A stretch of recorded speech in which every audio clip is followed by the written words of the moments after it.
And this is, Satan cannot say that these people are mine. He cannot say that. When they say, we disown you and the idols you worship beside God, we denounce you, and you will see nothing from us except animosity and hatred until you believe in God alone. And then we're given the example of Abraham and his father. However, a mistake was committed by Abraham when he said to his father, I will pray for your forgiveness, but I possess no power to protect you from God. Our Lord, we trust in you, we submit to you. To you is the final destiny. Our Lord, let's not be opposed by those who disbelieve, and forgive us. You are the Almighty, most wise.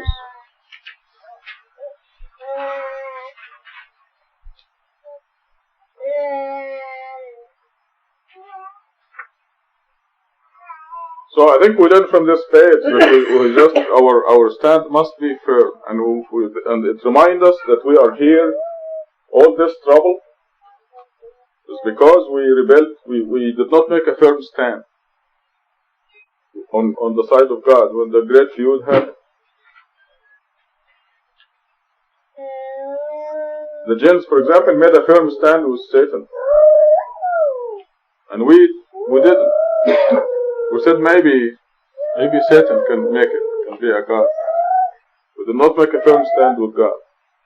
So this is our time to make up for it, and to denounce that wishy-washy stand that we had in the past.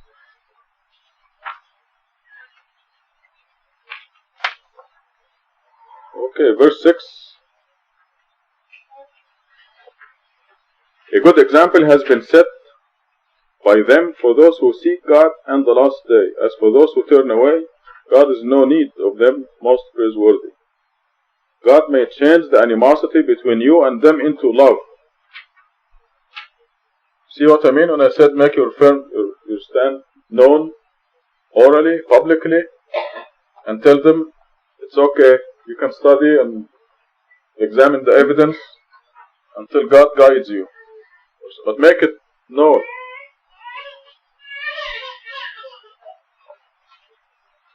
Number 7, God is omnipotent, God is forgiver, most merciful. And these relationships are regulated by the next 2 verses. It tells you exactly how to behave towards whom. Number 8 says, God does not enjoin you from befriending those who do not fight you because of religion, and do not evict you from your homes. You may befriend them and be equitable towards them. God loves the equitable.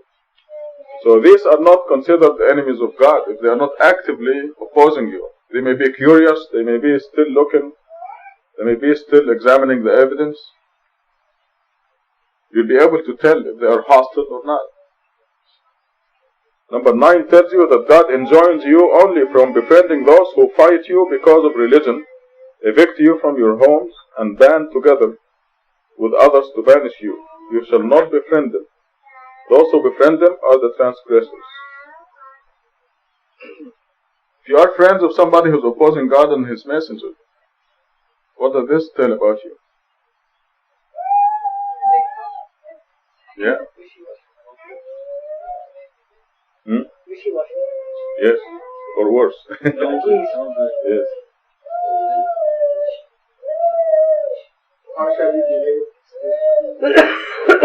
You have to make your stand very firm on the side of God alone. If somebody is idolizing Muhammad or Jesus or Mary or some saint with God, you have to make your stand known that you don't like that you are not their friends until they abandon their idolatry and dedicate themselves to God alone. Otherwise we will be like them. This is throughout the Quran we see this. If you don't do that, you are like them, as guilty as they are. Yeah, for example, you work in the same office with them, and provided they don't bother you, pay your own way. Yes. They pay their own way, and they don't bother you. You meet in the same restaurant. Right. You meet in the same clubs and all this kind of, play the same game, as a place snooker in the evening. Provided they don't bother you, Then, they don't bother you, they're not fighting you, then yeah, you can it's talk okay. to them. They're neutral. Yes. Neutral, yeah. They're neutral. There's still hope for them.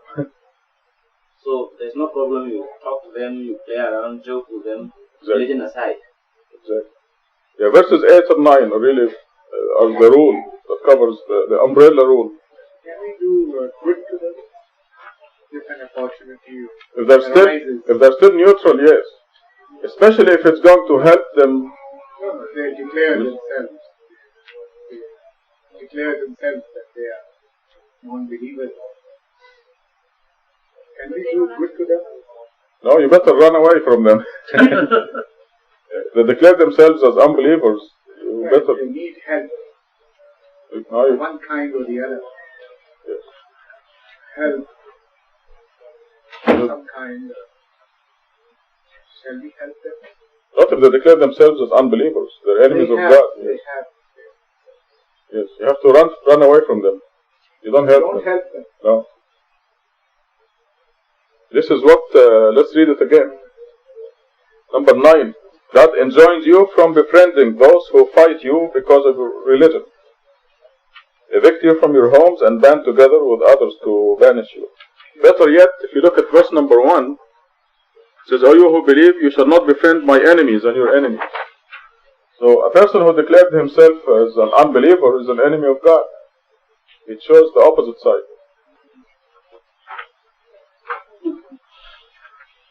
Unless you have something else in mind as far as declare themselves unbelievers. Can you be more specific? For sure. How a person can be included in Numbers verse 8. These are not believers in fact. But They they're are neutral. disbelievers and they are not actively fighting against believers. Because number 8, there are some people that they are not believers, but they do not believe, or maybe they are agnostic, maybe they are Christian or Jews, they worship, but they have no animosity, I would say enmity in their So heart. no fighting, in other They words. don't fight. Will this define what you mean? Exactly. We are extending love and friendship to them. There is a wide margin between love and friendship. Yes. I personally, as a good Muslim, would like to love my enemy. I do not know whether that enemy is the enemy of God, but it says both your enemies and my enemies. Yes. But I am specifying that there is a person I know that he is my enemy. I wouldn't call anyone my enemy, but I would say that this man has done bad to me. I would like to love him. I will respond by loving him. Okay, is your enemy like in work circumstances? Unless he goes a little too far by, as it says, that take my house, take my home away. Then of course I would retaliate differently. Okay, if it is personal friction, Yes. the Quran actually tells you to love your enemy. Yes, I mean, if it's a personal matter, like for example, he built his fence Yes. inside your territory instead of half yard inside your territory or something. This has nothing to do with God. And in fact, I don't know if the Arabic will mean anything to you. يَدْرَؤُونَ بِالْحَسَنَةِ السَّيِّئَةِ. In other words, if something does bad to you, you does good to them. Perhaps he will become your friend in the future. Yes. But here we're talking strictly religion, as far as worshipping God alone is concerned. Yes. So when you say my enemy, The ultimate would be that he may turn to be a believer, because I am Yes. a believer. right, if you mean by my enemy is personal animosity, that is, the Quran tells you to do good to them, to love your enemy. But because you'll be fighting for your sake, not for God's sake. This is why the verse starts with my enemies. God is saying my enemies first. You shall not befriend my enemies and your enemies. Because the enemy is also sure our enemy. That's right. Because the person So, who believes. The love and hate should be for the sake of God, not for our personal sake. And these are not all idol worshippers, it's only the ones that actively fight. Yes. You know, let us face it, when we grew up, they taught us idolatry, idol worship. We grew up as idol worshippers. All of us, this generation anyway. The new generation is cleaner than we are. But you give them a chance to see the truth. So if they're not fighting you, there is hope that someday may be better than you and me. Yes. Yes, I was telling you, stay in the same office, you share the same restaurant and all these things. And they are neutral, and they happen to be in need of some help. Now, won't you help them in such a situation? You help them if they're not fighting you. If they're not actively fighting you, you help them, yes. And in case, they need your help. Yes, look on them as potential believers. Yeah, you're trying to woo them, actually. Okay. Yes. You can help them in such a situation. Yes. You can befriend them, help them. That's what verse 8 is saying. Yes, yeah. Say, God does not prohibit you from befriending those who are not fighting you and not evicting you from your homes. Fighting you because of religion, excuse me, I have to add the 3 words. Yeah. Because of religion, not because of personal matters. Sure. Throughout the Quran, we see that we read that we should respect the relative. Regard the relatives. Regard Yes. the relative. And if one of our relatives is idol worship, You disown them. No, excuse me, go on. I'm fighting you. I'm sorry. Yes. If they declare that they believe in, they put Muhammad beside God, they declare. But they're not fighting you. But they are not fighting. Fine. But It's okay. You can be their friends and love them and everything, and try to woo them to worshiping God alone. In Jahadat, you guys see. In Jahadat, Yes. that time deal with God. That's what home. They don't even fight. Oh, yes. This is about the parents. Only if they struggle against. Yeah, no, she's talking about relatives, like cousins, aunts, nephews, nieces, right? Even if your parents, if they fight you, you still have to respect them. That's right. But you don't obey them in that particular idol worship situation. is there any difference between which relatives that you are asking? Yeah, the parents have a special position. The parents, God says, don't say oof to them. If they are idol worship, you should. But God gives you permission to disobey them if they are forcing you to commit idolatry. Say, you must mention Muhammad and Ibrahim in your prayer, for example. You don't obey them. Say, okay, mom or dad, just keep. I understand your opinion and I appreciate your situation, but I'll do it my way. Yeah. It's my neck. Yeah, it's like mine. They disagree with my being here, but they're not being hostile. Of course, they don't know anything about us No, anyway. they just kind of. I sent them some information, but they don't want to look at it.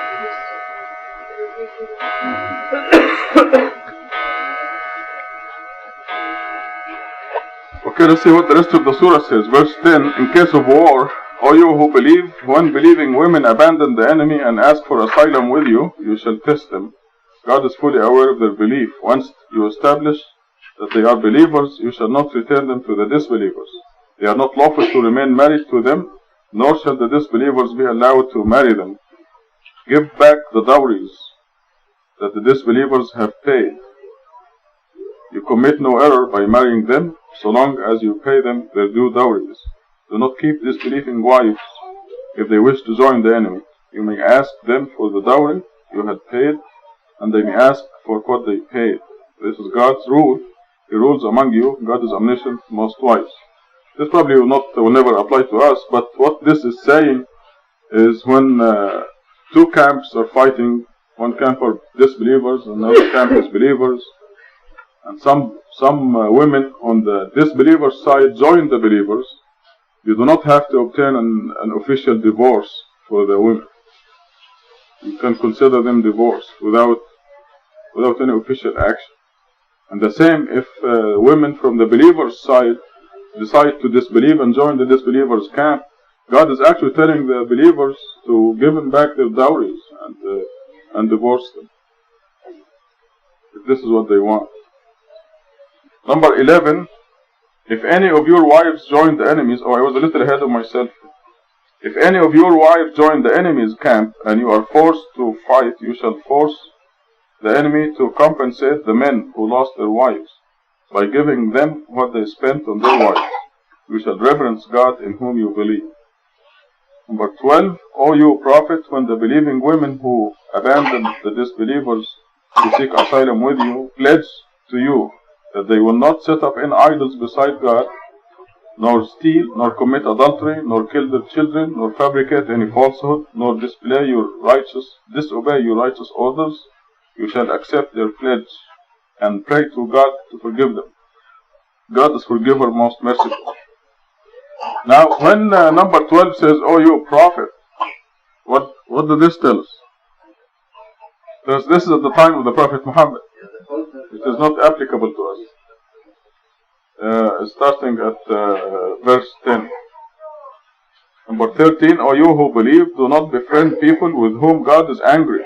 This repeats verse 1 and verse 9. "O you who believe, do not befriend people with whom God is angry and who are hopelessly stuck in disbelief." It's very important, hopelessly stuck in disbelief. You have to use your own judgment if there is hope that the person may become a believer or not. And if there is hope that the person may become a believer, you better be as diplomatic as you can to help them. You have a lot at stake, by the way, when you do that. Because when you help somebody come to the truth, you get a lot of credit. So God gives us incentives, lots of positive incentives to do that. So if you sense that there is hope that the person may become a believer, you should be as diplomatic as can be, and you use your own judgment in that. This why the Muslim this is the pledge they make women take when they do. But there's no war, yeah. This is in case of war. Yes. Yes, I know. They do all kinds of strange things. Hey!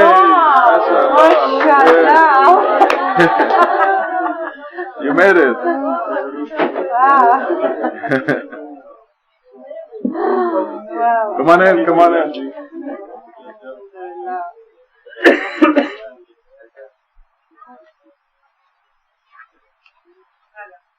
Salam. Come on. Here, come here.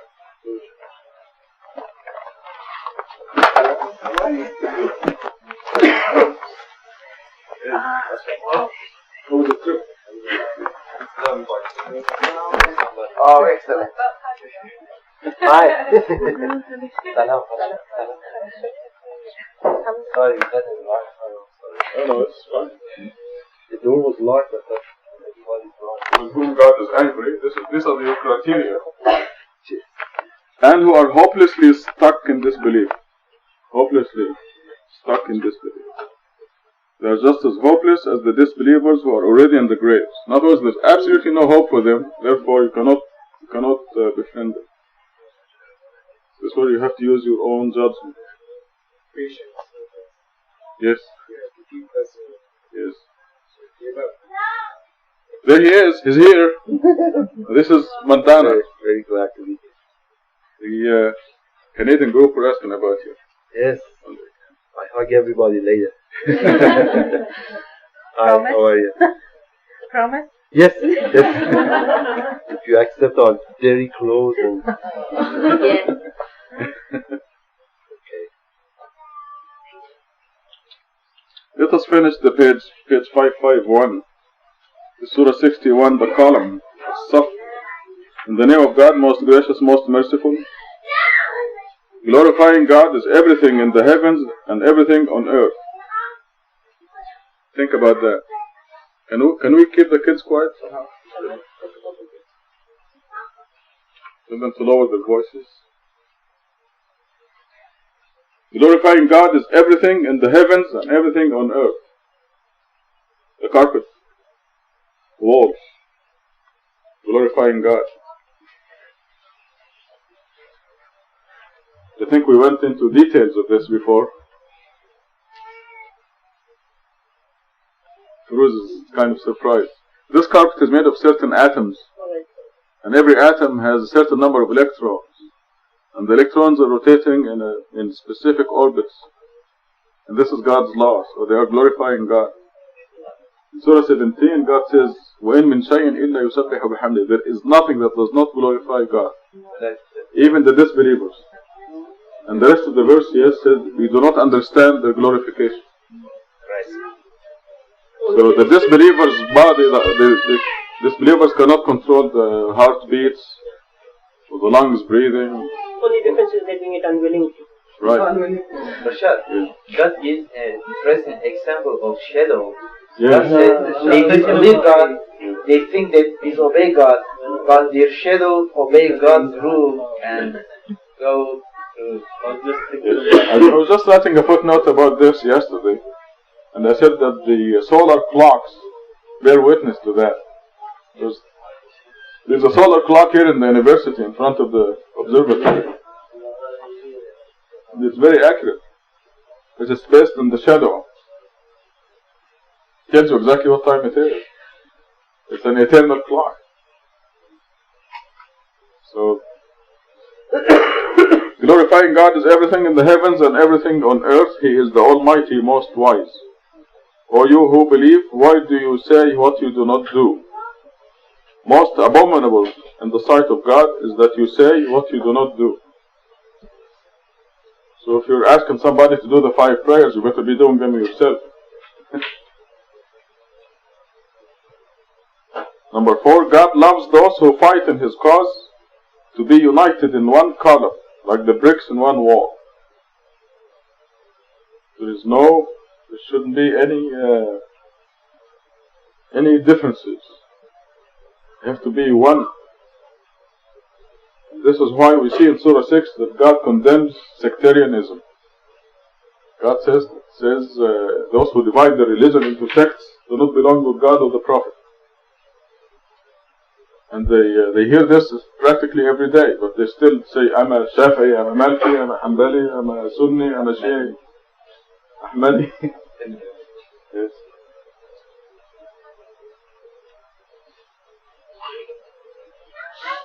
Barbara, what are you? MashaAllah, yes. I don't think we have any trouble under this roof saying who we are. A lot of people, like at work, when they ask and stuff, a lot of them, they just think, well, it's just another set. And you go back and you explain it, it's hard. It's the only thing they know. But you go to any typical masjid in any Muslim country, and under the same roof you're going to find different sects. Oh, today, Rashad, that Arab came. Is he an Arab? Yes, he was Yemeni. And he came because he said, now this masjid, that masjid, there are a lot of hatred and bad things I hate there. I don't like. I want to make research. And they came to, only for this reason. They have trouble there. Yes, they always do. They have fist fights. This is in every masjid. I know. So this surah is entitled the Saf, the column, like the bricks in one wall. Recall that Moses said to his people, O my people, why do you hurt me, even though you know that I am God's messenger to you? When they deviated, God diverted their hearts, for God does not guide the wicked people. So that's it. And then we're open to general discussions. Any questions, Azar? No. I don't believe it. Yes? Yesterday I asked, do you have any questions? I said, how are you?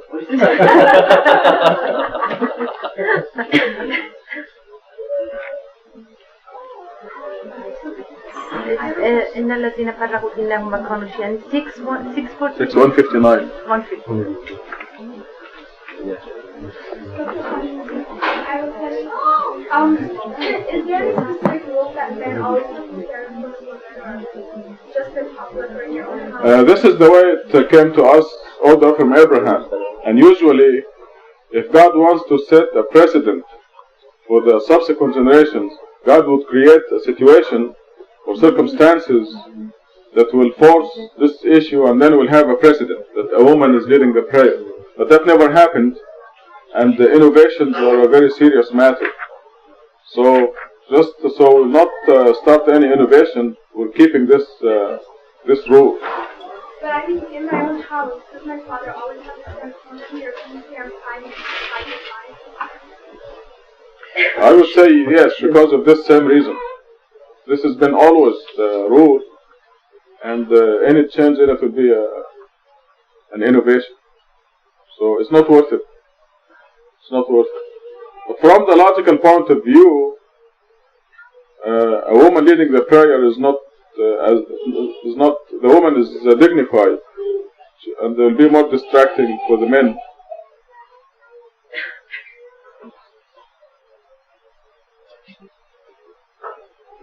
It's very dangerous to start a new innovation, something new.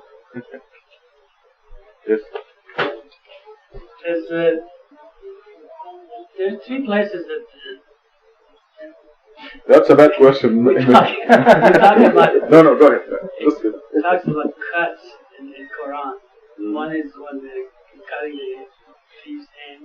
Yes. The other one when Joseph, those ladies cut their hands. And the third one that Pharaoh tells those people who follow Moses to cut your hands and feet from all to the side.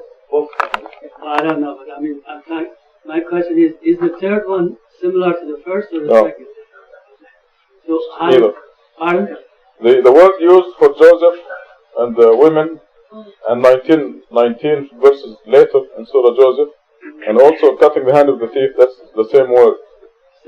But the word used for the people who commit gross crimes and fight God, and the word that Pharaoh is using is different. Is qata'a and qatta'a. You see the difference? I don't know. No, listen, just listen to the voice. Qata'a. This is the root for the hand of the thief. But for the people who commit gross crimes, it's qatta'a. So the thief and Joseph basically exactly the same. Right. Same word, exactly. What's the fourth one?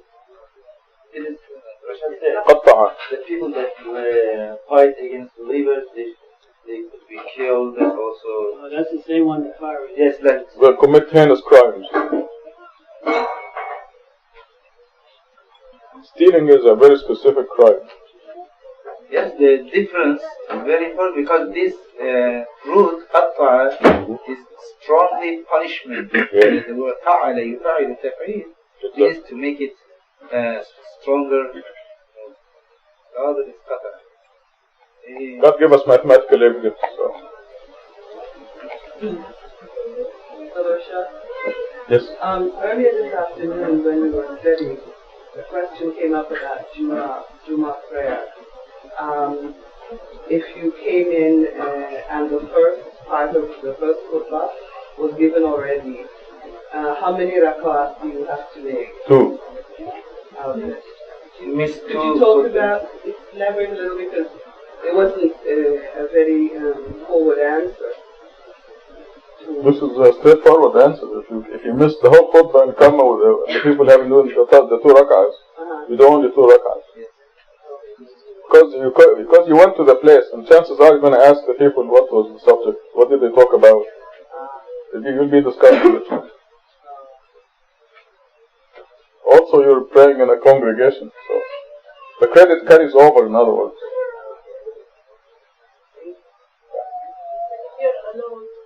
You cannot pray. Yes.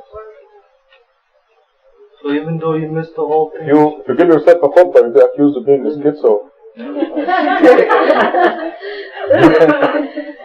the word Jum'ah by definition is group.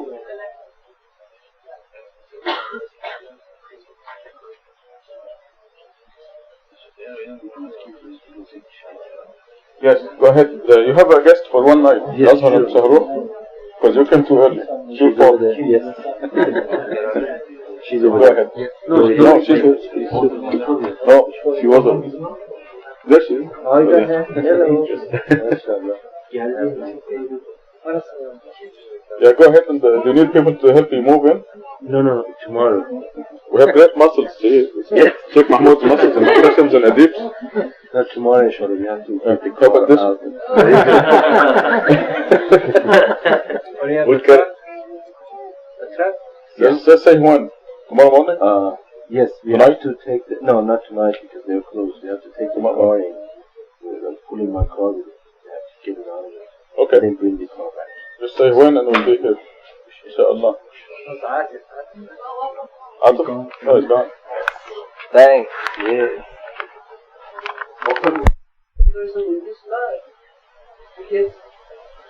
Exactly. Go ahead. This is a good point, but if you think further, God is capable to create a system that even if everybody is equal, and also can they survive. God is this God system now we're talking about, but God can create another system that even everybody could survive on the earth. But we'll talk about the system we have now. Okay, but it is possible for God. But why God decided on the system? I have also additionally another answer. The final is the most important thing. The test, the objective of the test, worship God alone. Everything, for example, to be poor or to be rich. You can see many rich people. They do not see the message because they are rich. They are proud. They don't involve. They don't take care. But many people, they accept. Sometimes differently, and this test, all poor to be poor or to be rich has the same disadvantage and advantage. If you look at the perspective of the test, the final result, they all have the same, different but equal problems and equal advantages. What is happening to communism today? Communism failed.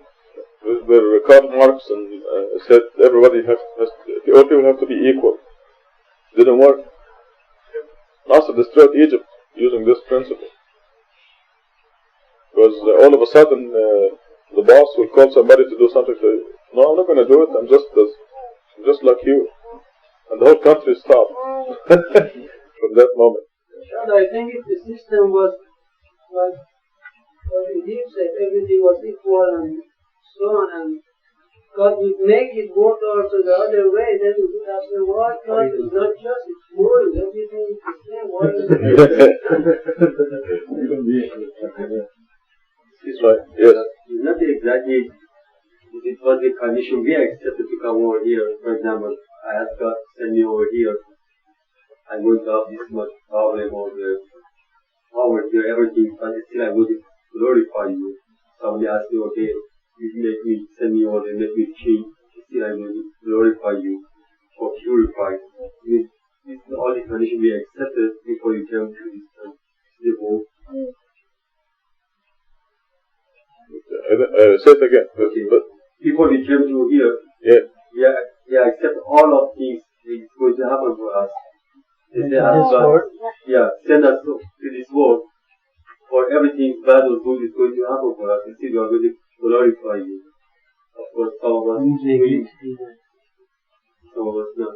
This is something we accepted that now. We accepted the freedom of choice. We didn't. If you.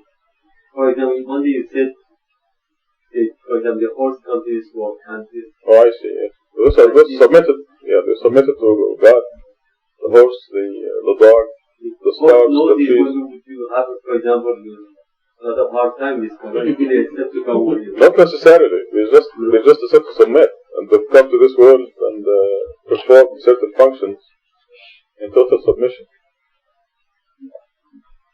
But we didn't know what we were in for.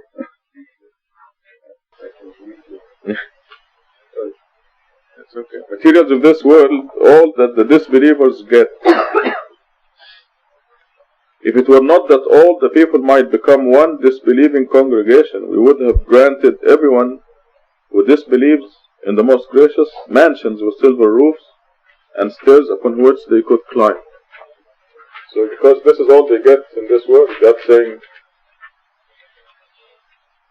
their destiny is so awful in the hereafter that God wishes to give each one of them a few $1 million and a mansion and let them have fun here for 60 or 70 years. Because after that they're heading for hell. But then the test will become more difficult for the believers. We read in the Quran that a rich believer is better than poor. But throughout the Quran also we read that material is nothing and it's hereafter is better. But how come God is telling us that rich to be rich is better than to be poor? Okay, let us say we're all poor. We're all believers. We're all believers and we barely make it. We're very poor. How will you print this Quran for that? It's a good thing that we have this here, and we sent it to Hajj Ali coming all the way from Nigeria because he received the message in the Quran. Books. Yes. Doesn't make any difference. Your dollar is already assigned to you, but go ahead and ask. The reason go ahead and ask, and God says so, is because it's a form of worship. When you ask God, but it will not make any difference. The dollars from birth to death are already assigned. Ask John about that. Experience. Yeah, good. Old man.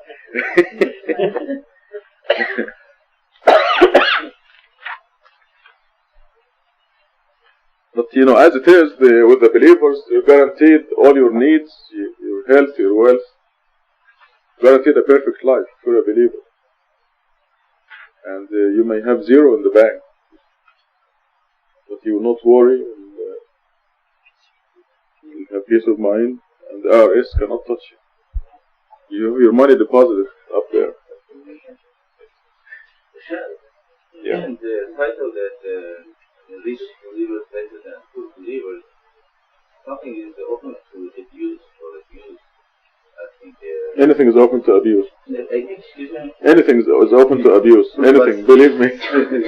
Something that may be too open for abuse, and people try and they could rent each other according to their money, and this becomes, as I would say, like a company. Who has more money has a great things to respect, and I don't know, that's something I feel. That's what God said. Remember that the common denominator is believer. The rich believer is better than the poor believer. There is encouragement. I think it could be told in different ways. Yeah. For example, believers try to be rich, must try to be rich, and work hard, not lazy. You're not trying to be rich? This is excuse me? You're not, listen up a minute. You're not trying to be rich? Who? You. How do you know? Imagine.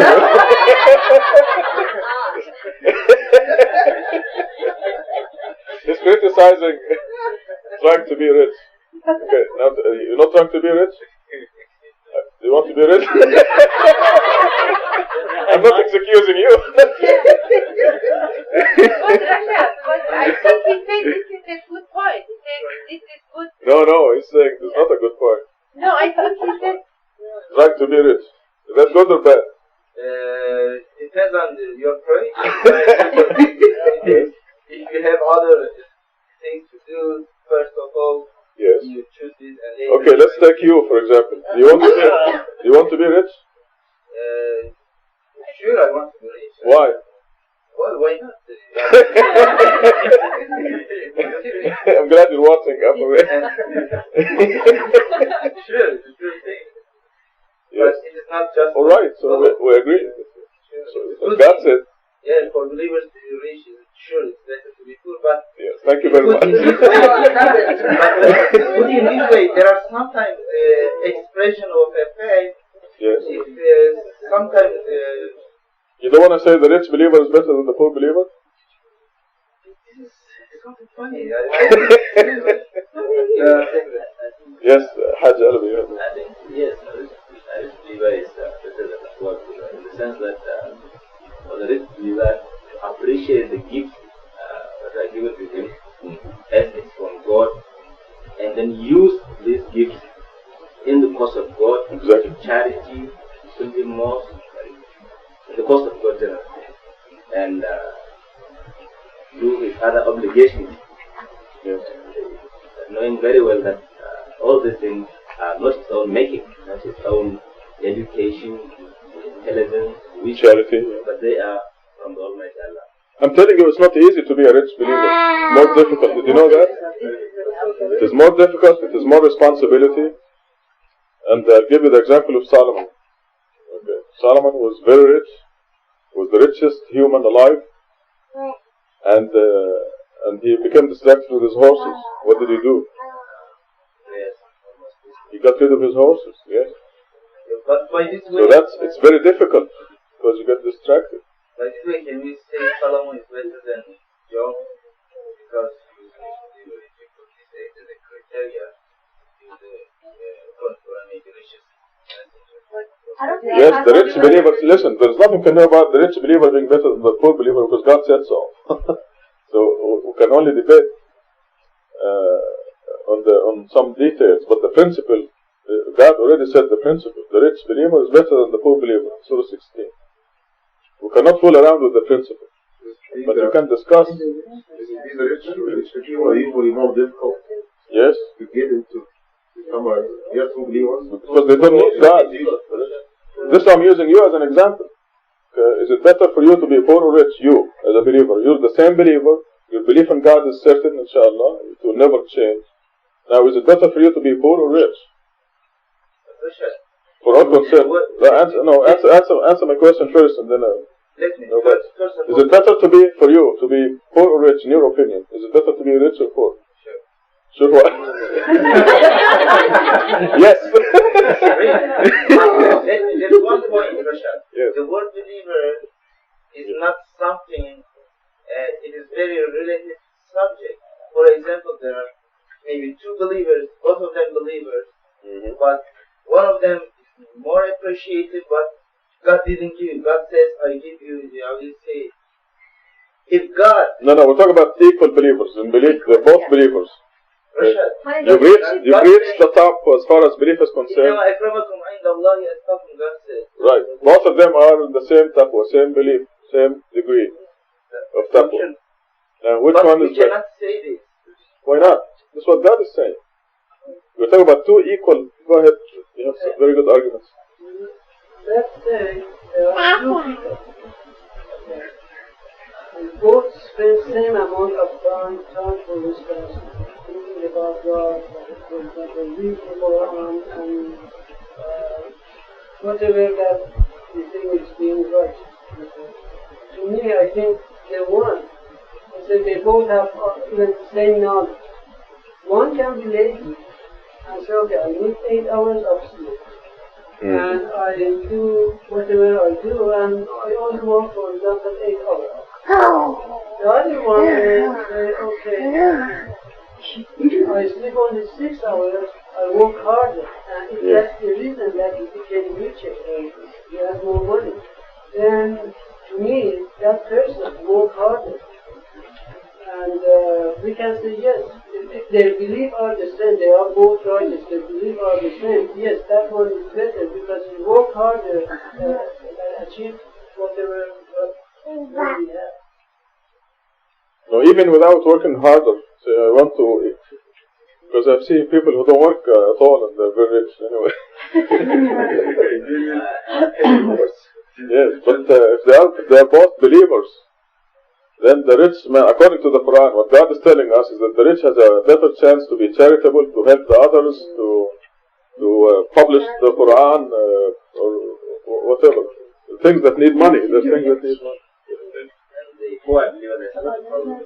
If one is poor, and even if you are really a believer, imagine coming home, and as you come home, you fully well know that there is no food in the house, and time for bed, just coming home around the sunset layers, and you have 4 or 5 kids in the house with the wife, and you went out to work, you're coming home, you couldn't get anything, and when you come into the house with the kids crying all over the places and the wife making faces, you can hardly think of praying a Maghrib prayer at that time. Yes.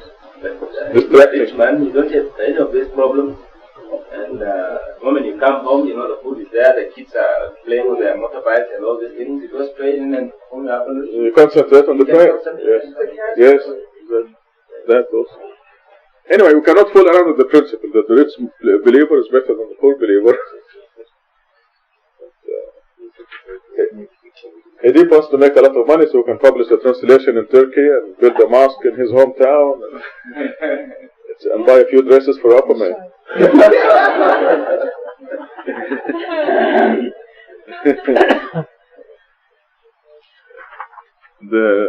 He's going to be a millionaire, inshallah. Is it possible he will be rich? Yes. Huh? No? Why? Solomon was a believer.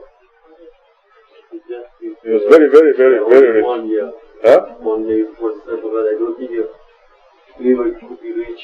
Because when you become a believer, I don't think you'll be able to be rich. Why? Because you are going to find a other home. You know you are going to visit the God, see the God, meet the God. So, I think you are going to spend all of your money in the right way. No, not necessarily. But he'll be a rich then. If he's spending all his money, he's rich. This. Also, we don't know how much money is written for us. So we have to work as hard as possible. It's God's perfect system. Who knows how much yes. assigned to you. Yeah, we don't know. So we have to knock on all the doors.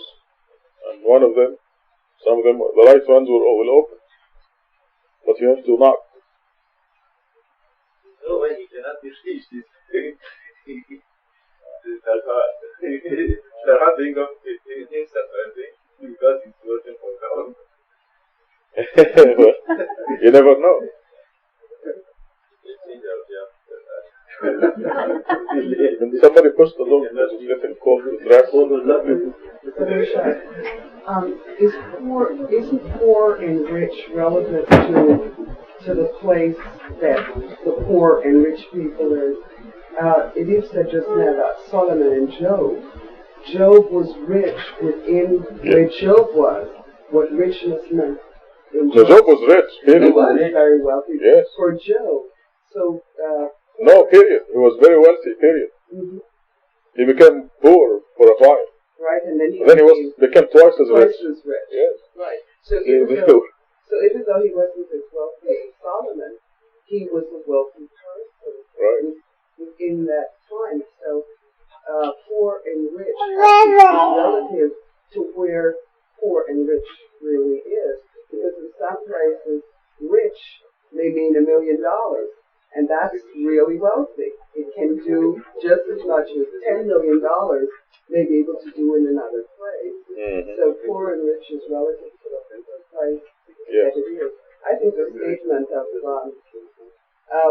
a rich believer is better than a poor is a very good character building statement for a believer. It gives you the need to strive. It makes you want to build yourself to do something, and it makes you want to give. Yes. Definitely.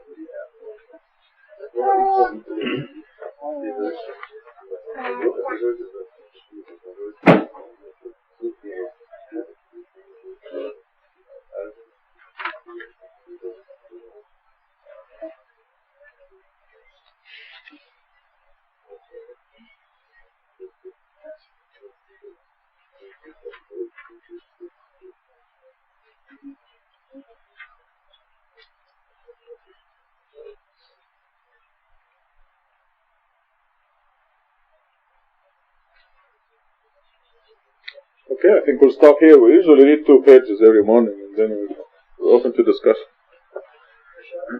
Yes. It means in this book, yes. Why? Also the hereafter. There will be ranks in the hereafter. I think this is where heaven and hell, we can think of it, if we apply the terms of this world. A ditch digger out, when it is 110 degrees here in Tucson, and somebody's digging ditches out there, he is hoping that he will save enough money someday to import cheese from Greece and sell it here. Stop. In other words, there is a hope that this will end the ditch digging.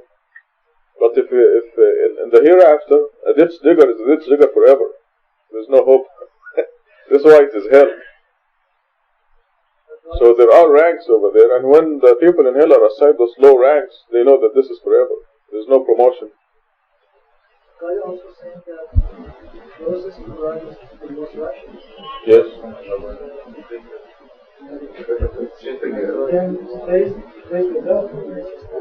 I think over there, in the hereafter, there will be ranks. In fact, we have 3 general ranks. We have the high heaven, we have the low heaven, and then we have hell. So God gives us descriptions of the high heaven and the low heaven. In the high heaven, the water flows. In the low heaven, you have to pump. You have to work for it. Right? So that's the difference. Yeah, Surah 55. God describes the high heaven and the low heaven. And God says in the high heaven, the water flows like a spring. It's right there, ready. But in the lower heaven, you have to pump. It's all, of course, allegory, relative. You have to work for the water. God tells us in the high heaven there is all kinds of fruit. In the lower heaven, there is a limited number of fruit. God names certain fruit. But the high heaven, God says there's all kinds of fruit. So there are ranks and limitations even there. I give you the ranks. God does say that closest to me is the most righteous. Right. So I don't see any mention about the devil. That's my question. So the closest to God will be in the high heaven. No, I think you're talking about the hereafter? Yeah. Yeah, the closest to God will be in the high heaven. Yeah, righteous, more righteous. More righteous, not the most righteous and built. I think, let me... Yeah, but this implies being in the high heaven means wealthier, richer. I think what he's asking is, does wealth here relate to wealth hereafter?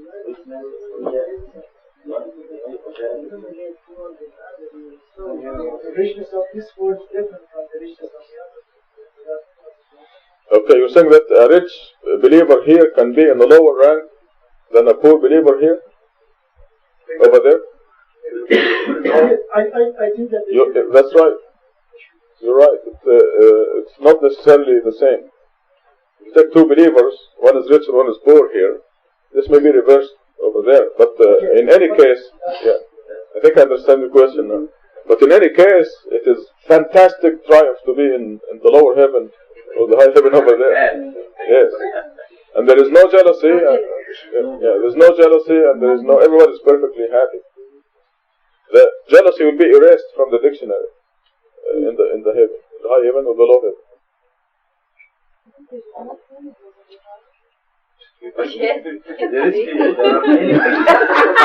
What do you mean? You just know there. The feelings of ecstasy and joy and happiness, yes.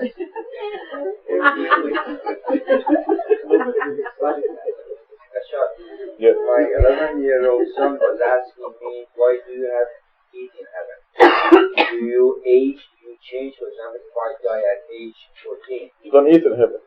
So why there are fruits? Why God is telling you No, it's all allegory. There's no fruits. Just to make us understand, if you There are no trees and no fruits. Unless you want to, you can make them if you want to. Just look at them and reminisce about the first life. Rivers of milk and honey and wine. It's all allegory. Because we don't know what's real. We never see it. That we like it here, but in this place. You can describe it. It's something you can see. For example, hell, the allegory is the hell, very fire, and in the middle of it there is a tree. And if you accept tree here, like that we know, and fire that we know, the tree in the fire is contradiction. It's only allegory. Yeah, but in the Quran they said in the hereafter, when they see some kind of fruit, they remember and say this is exactly what God gave us the first time. The first time is not this life. The first time they remember exactly in the heaven. Yeah? No, it's God says in the same verse that we thus give them allegorical description. Yeah, okay, but still. Okay. Okay. Yes. I'm talking. Oh no. المتشابهات. به متشابه. متشابها, her understanding is just different. The same, yes, I know. It's different. We used to understand it this way. Yes, we used to understand it. Very much. But also this متشابها, we had It's allegorical. a similar not similar to it. This is an amazing play of words. God says they have been given an allegory of Yes. paradise. This is expressing the meaning. Yes, look at this word mutashabihan. Yes. And the way God used it, it's amazing. Okay, mutashabihan means similar. Mutashabihan also means allegorical. So if people want to believe that it means this will get apples like the apples here and bananas like the bananas here, fine, they will understand it that way. No, because what I thought we say. By itself, an allegory, yes. verse. No, I said if the people, like in the past. No, but Rashad, I mean, when I read this, I thought this is the allegory of the fruit, for example, but not the same as here, the light. The first, we remember in the day of resurrection, the heaven, everything, and we remember there, not here. Yes, oh, okay. And they say, oh, okay, she's ahead of us, yes. No, she's ahead of both of us. Yeah. Wonderful.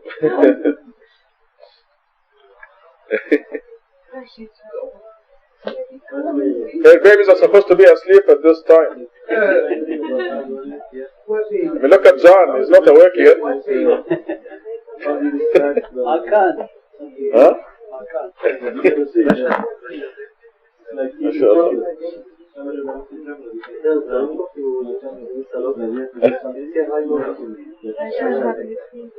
When you are teaching, starting to teach, and after you said, okay, anybody have this question, okay? And I think maybe when you teach us, and better to not, because I was the one that I interrupt that by saying something, but it's not better to just listen and you teach, and after you finish, you just no, because this brings up lots of points. Because you forget the question.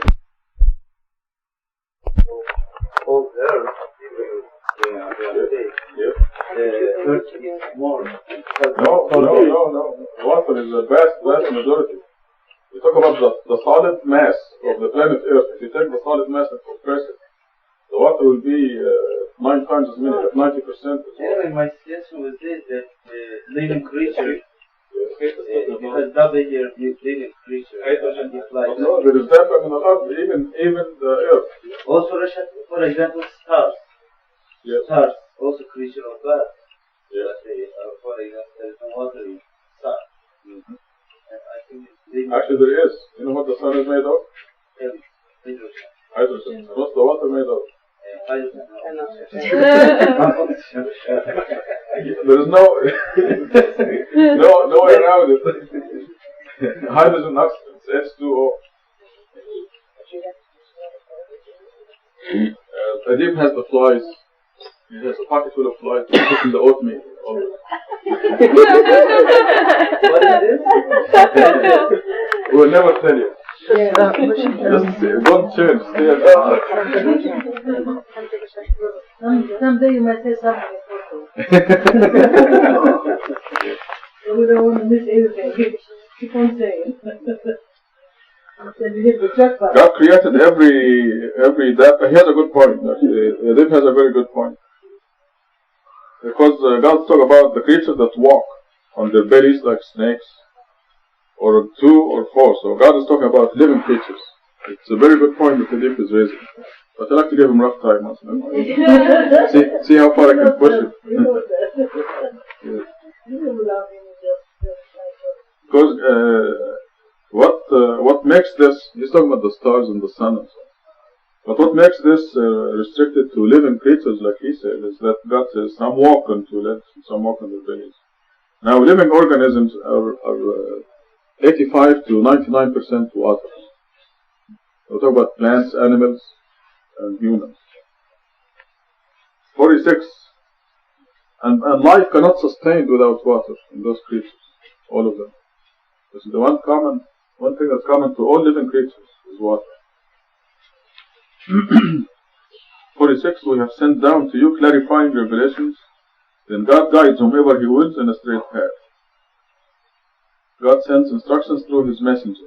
They say, we believe in God and in the messenger, and we obey. But then some of them turn away. They are not believers. When they are invited to God and His messenger to judge among them, some of them get upset. Very best knows that. Huh? Quite a few of them. However, if the judgment is in their favor, they readily accept it. Is there a disease in their hearts? Are they doubtful? Are they afraid that God and His messenger may treat them unfairly? In fact, it is they who are unfair. Believers unhesitatingly obey God and His messenger. In 51, the only utterance of the believers whenever invited to God and His messenger to judge in their affairs is to say, we hear and we obey. These are the winners. Those who obey God and His messenger and reverence God and observe Him, these are the triumphant ones. They swear by God solemnly that if you commanded them to mobilize, they would mobilize. Say, do not swear. Obedience is an obligation. God is fully cognizant of everything you do. My own experiences with this is, for example, the issue of 40 years when it surfaced. There was so much opposition to it, mainly because we are mean creatures. Why does God put them in heaven? Put them all in hell. This is what they were telling me.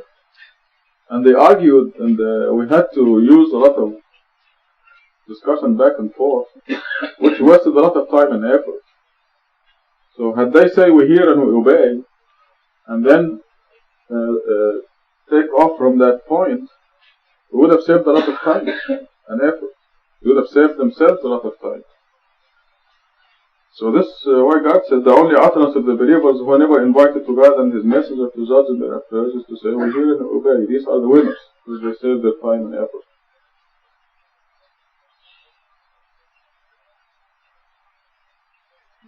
There were quite a few people, this issue dragged with them for almost a year.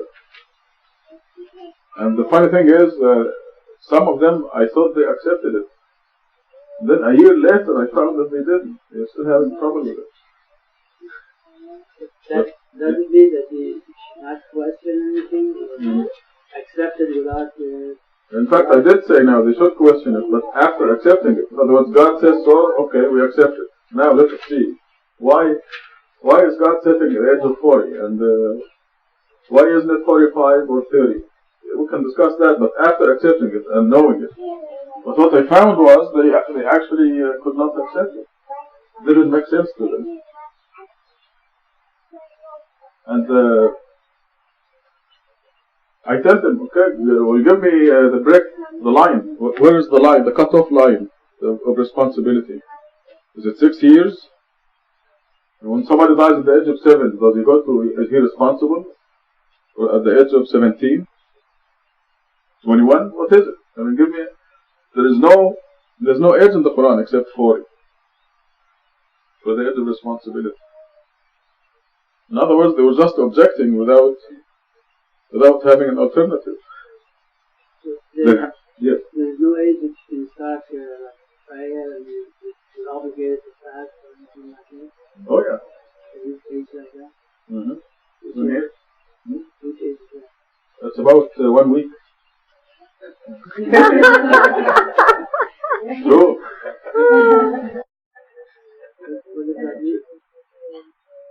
Explain yourself.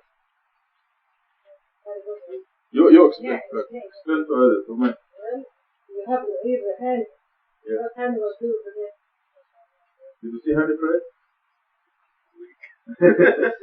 No, he started, I assure you, he started before 1 week. Actually, our babies start before they're born. The tooth starts from the hospital. Yes. Before he was You came in before house. He will stand up. As soon as he can stand up, he will get ready. Only, just grow. Well, listen, Egypt's baby is not even 1 week yet, and he or she is listening to the Quran. Did you know that? Well, I understand.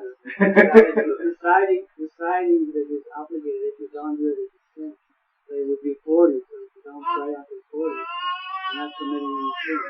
No, but you see, Hani will gain from this what he's doing from his prayer. Because this is my personal experience, for example. I started like Hani and I never quit, and I think I'm benefiting from this. My father is I think the question that Asir is asking is, if you say the point is how do you say responsibility age is 40, we cannot ask people that younger than 40 you pray. Oh, maybe you say we have. How do they make a decision? But If you know that the person is going to die before 40, then you have the point, Rashad, that we misunderstand. Age 40 is the maximum age, the maximum limit, which if you, for example, if I am before 40, I heard a message, I know the truth. If I try to abuse it, God knows my innermost thoughts, and God will mislead me, and I may lose my chance if you believe it after 40. Yes, there's more to it than that. There's more to it than this also. Although it will not happen, but theoretically, if a person is a strong believer at the age of 20, and he practices, and then he dies at the age of 35, he may go to the high heaven instead of the low heaven. There's a big difference there. Because you have a chance of go to also. This is a big if. Yes, but to answer the Mendy's question more detail, we're required to make the decision before the age of 40. So how are you going to make a decision if you don't know about the prayers and the fasting and actually practice? Yeah. You miss a prayer, we feel bad and we feel like it's not. But if anyone under 40, I mean, it's not that much pressure on them. Sure. Sometimes too lazy to get up for it. No, but you're assuming that the person knows that he or she will die before 40. But the reason basically I'm asking because in Iran and some other countries and they put such a limited age of like girls, I guess they start praying at 9, boys 14 or 15, something like that. Yeah, they have this. I see. Well, this is different. They have no basis in basically. That's why. Yeah, well, in the Sunni world, the age is 5, and you beat them at 7. This is the hadith. Beat them at 7? Yes. You say, teach your kids to pray at the age of 5 and beat them up at the age of 7. Or to pray. Who's that? Are you snickering? It's true. Say, مروا أبنائكم, you know this hadith, right? مروا أبنائكم بالصلاة ل5 سنين وضربوهم عليها ل7 سنين. Is it 7 or 10? 10. Okay, 10 years. Beat them when they reach 10.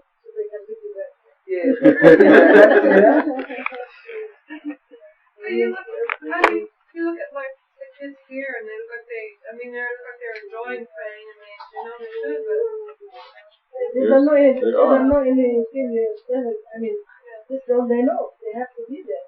It's natural for them. Like eating, drinking, go to the bathroom.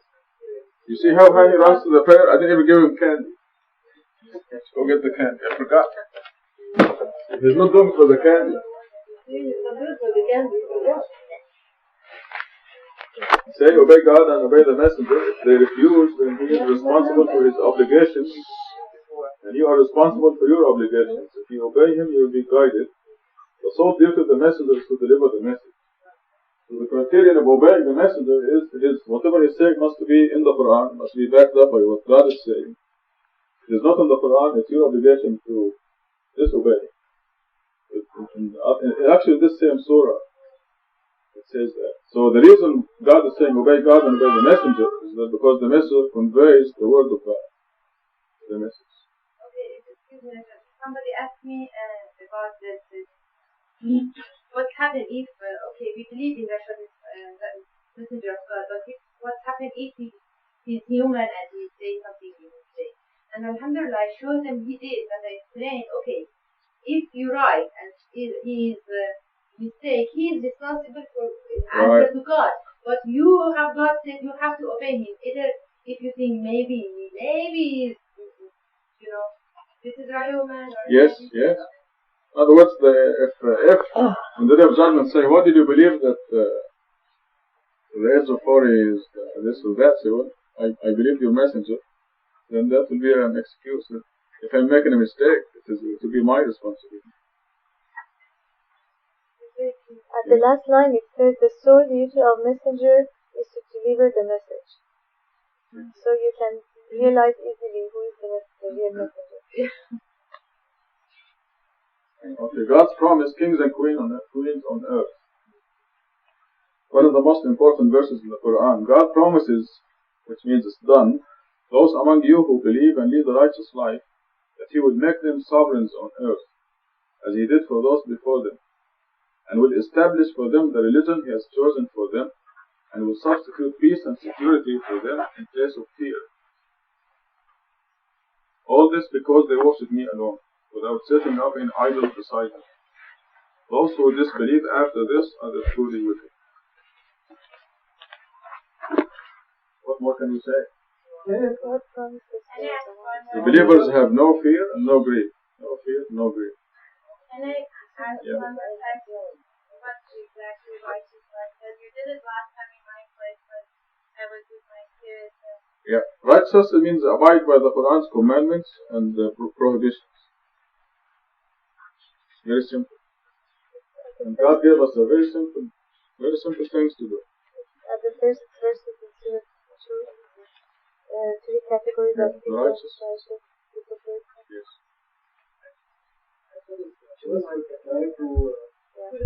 Reply to both submitters, Muslim and believer, submitter and believer. Yes. I guess one who becomes a believer will be able to appreciate this verse. Right. How does one know what one has been saying? If there is no more doubt, then you are a believer. The difference between a Muslim and a mu'min is the doubt. That's only the.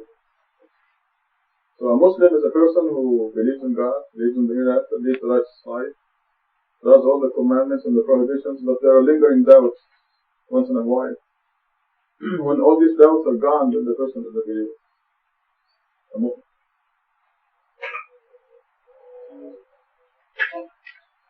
Surah 49. And the Muslim and the mu'min. Surah 49:11. Yeah. You were discussing insurance.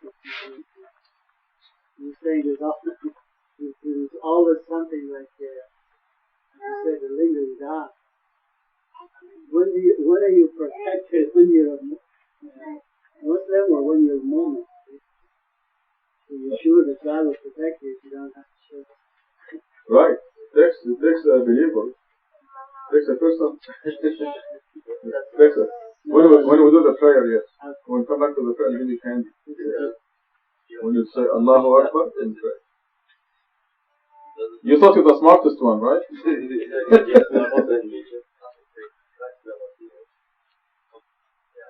It's okay.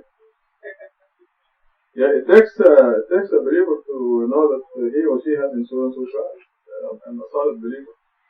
By the way, God tells us how to attain this certainty. It's at the end of Surah 15. It's the last verse.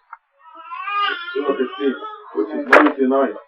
You add that to the number of the Surah, you have 114. Which makes it very important.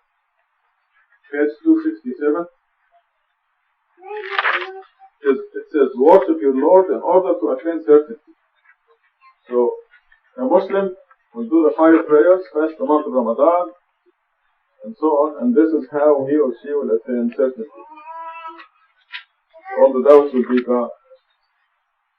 Also, one of the functions of the miracle of Quran is to establish certainty, remove all doubts.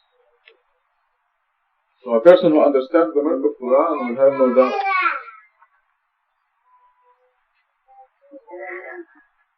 Right. They just understand the miracle. Yes. And all doubt is. That's right. This is at 74:31, where it says to remove all doubt from the hearts of the believers, even the Christians and Jews. Now understand some headlines on the Muslim perspective that this you have some new discoveries. Yes. You have headlines that they have become believers. Yes. The important thing is whether they understand or not. Exactly. If they understand, they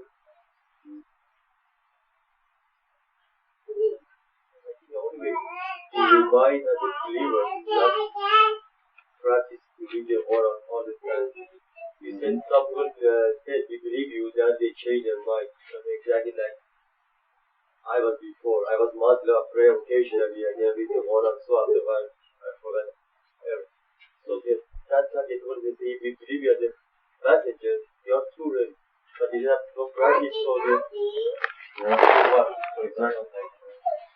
Could you please explain the word Muslim and believer? Because don't say that you are Muslim, you are. Don't say you're mu'min, say you're until all doubts are gone. The difference in a Muslim and a mu'min is the doubt. Doubt.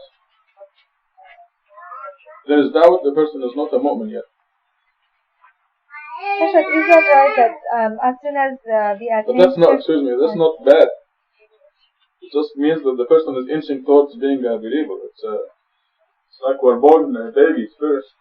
You can't be born an adult. You have to be a baby first. This concept of born again Christian is true. You know, you can be a born again Muslim, but when you're born again, you're a baby, and you have to accept the fact that you must grow and develop slowly until you attain that stage of adulthood or maturity, certainly. We have a discussion that they say, okay, a lot of people they say we are believers in God, but they are not Muslims. Yeah. Believing in God. Yes, that says don't say that. No, they are moments. They are not moments. They believe, but they haven't submitted. Yes.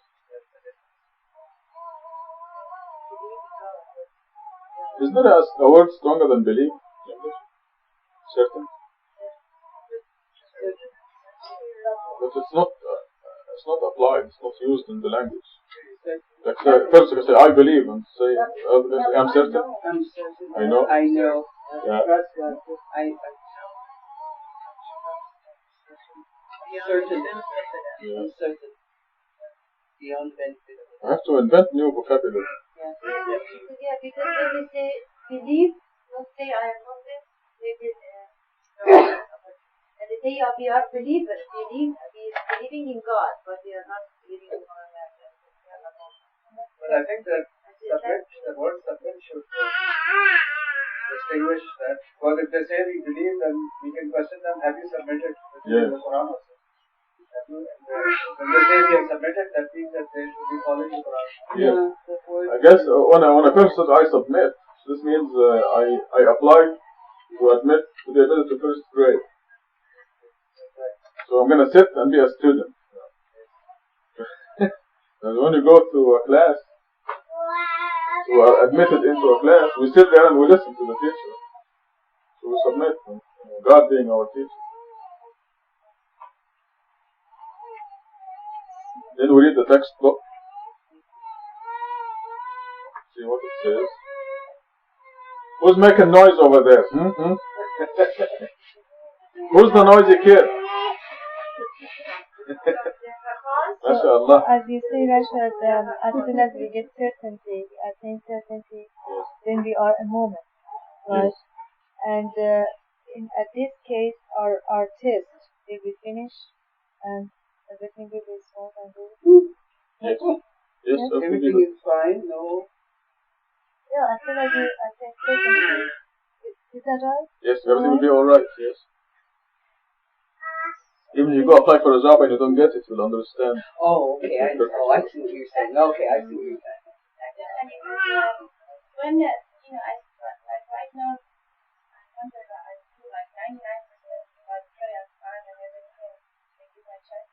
And when I got this problem, I got this similar problem. So I opened the Quran, Alhamdulillah, God said, like in one of the verses, was saying that, like, take it easy, as if, like, God is purifying. That's exactly what's happening. Just like the dream. To answer the question, as I read 55 again. 55. At the century 24, Right. 55.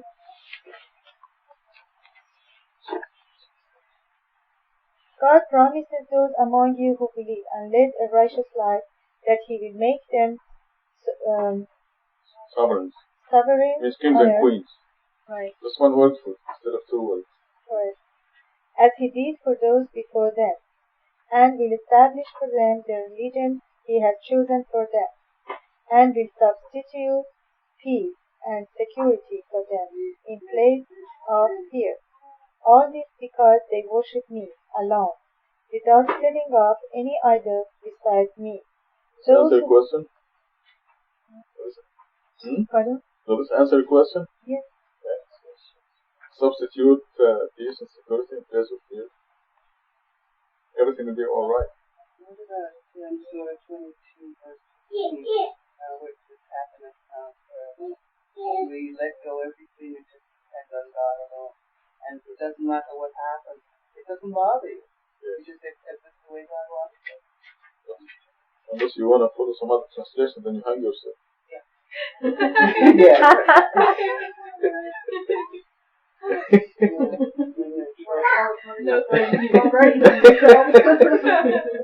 It's true. They hang themselves. 22:15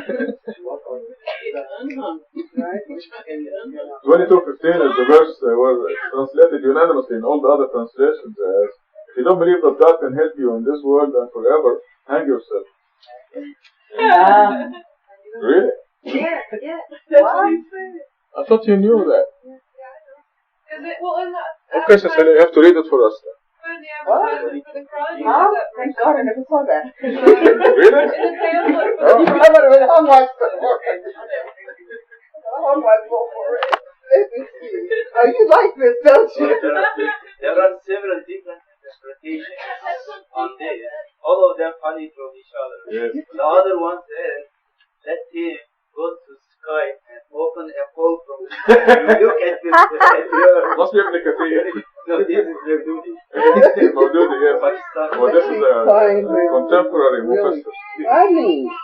He's more sophisticated. This is hilarious. This is modern. But this is really good to show people how it's really been This mistranslated. is hilarious. This is wonderful. If any think that God will not forgive his apostle in this world and the hereafter, let him stretch out a rope to the ceiling and cut himself off. Then let him see whether his plan will remove that which enrages him. After he's Okay, dead, now, let us say you're a very careful person who wants to follow the Quran to the letter. I'm dead. I'm dead. Wait, I'm finished. Just read it carefully and see what he is trying to tell you and do it. Because it's important. This is God's message to you. I'll be dead. I would have committed suicide. That's Would right. I? Yeah. Good God. Rashad, what did I do? No, I criticized their okay, all Turkish also. Yes, how dare you? Translated this way. After my critics, I told them, to these translators, I said, if you think that you are right, now I challenge you, you help yourself and then think either you are right or you are. Now, can I read yours? Can I read yours? Yes. If anyone thinks that God cannot support him in this life and in the hereafter, then let him turn completely to his Creator in heaven and sever the dependency on anyone else. He will then see that this plan eliminates anything that bothers him. I mean, that is so clear. And it's real. That's the message of the Quran. In the context, you read from the word to word, the bow and all. Yeah, it is in context. Is this. This is out of context. Not at all. Yes, yeah, because Muhammad is mention of Muhammad. There's no, it has nothing to do with Muhammad. It has nothing to do with Muhammad at all. Because even the ayat before is talking about God admitting the believers and leading them into, they being led into a righteous life. It has nothing to do with Muhammad. Oh, put out of course.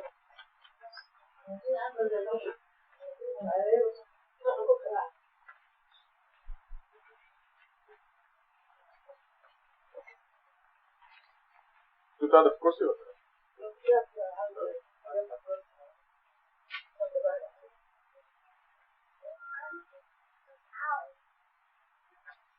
Okay, well, go back to work and we'll see inshallah for Salat al-Asr.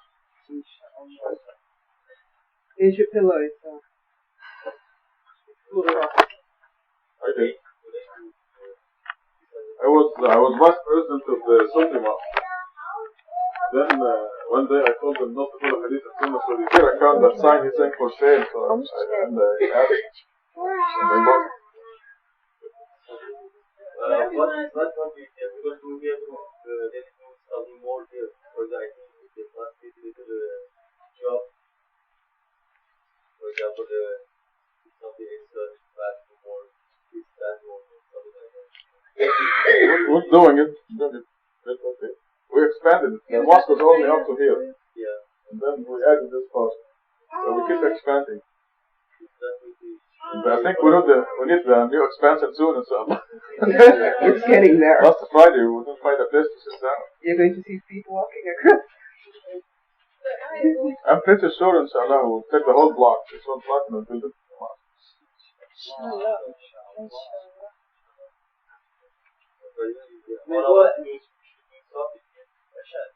We are. We go and we create the other one. No, I checked it out and the direction of Qibla is wrong, so I said, well, we'll not take it. Is it wrong? Yes. Qibla, they look at northeast. Yes.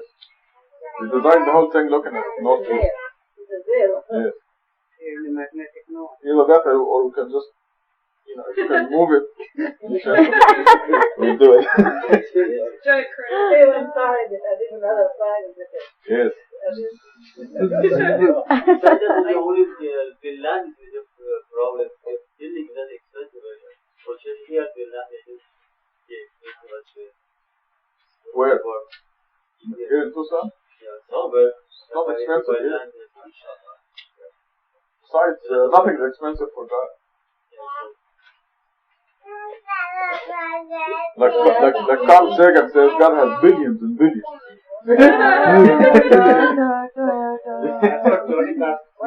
Yes, he mimics Carl Sagan.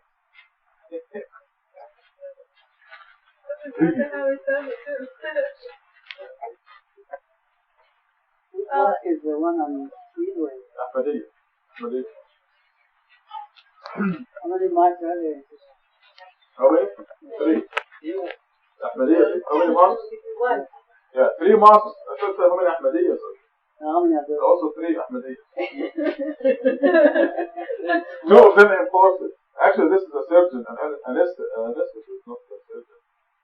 He was making a lot of money and needs Ahmadiyya, and it's good for his IRS.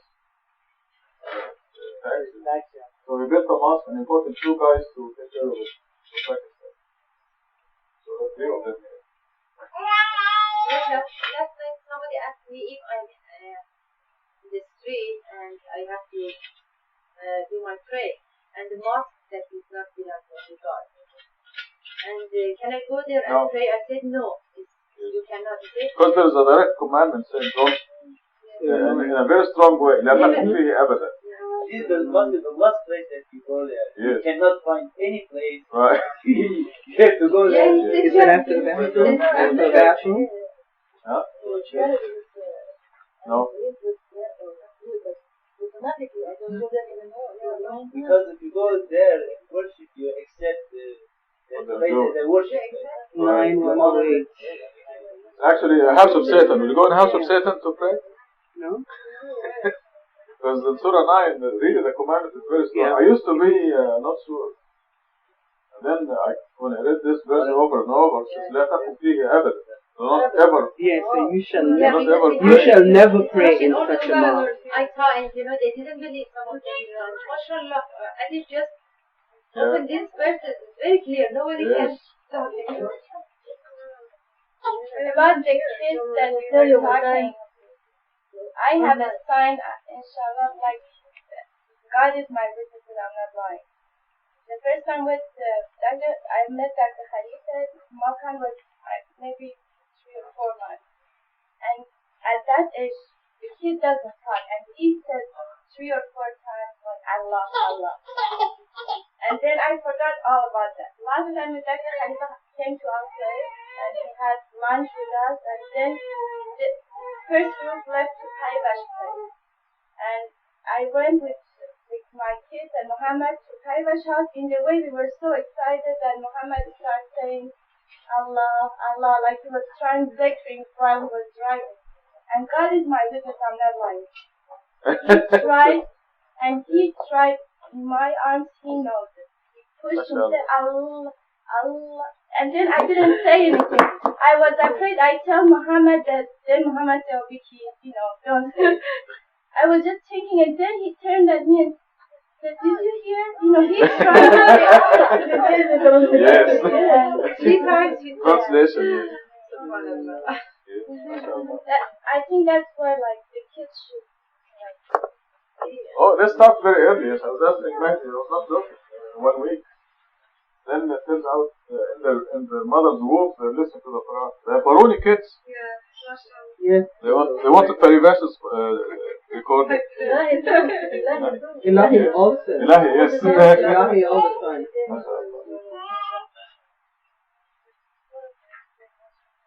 Jahan was saying when he was saying zikr in his sleep, Allah, Allah. In his sleep? Yeah. This is amazing. Francisco sleeps here, and then I go to wake him up for Fajr. Here is a Chinese Mexican guy. Okay, wake him up, and he says, "La ilaha illallah wahdahu la sharika lahu." What's going on here? It's Francisco. Yes. I think it happens. That's great. But it's really fantastic. Because you don't think when you're getting up from your sleep. Yeah. Your brain is still asleep. In fact, when they interrogate prisoners, they want to hear the truth. They wake them up and ask them immediately a question. Where's your army camping? 3 blocks from here. What did you say?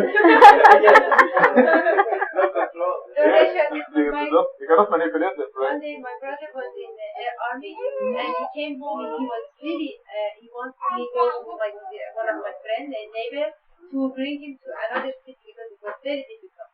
And he was asleep at the room, and I went to my neighbor and he said, okay, bring him to talk with me, maybe and I went and I said,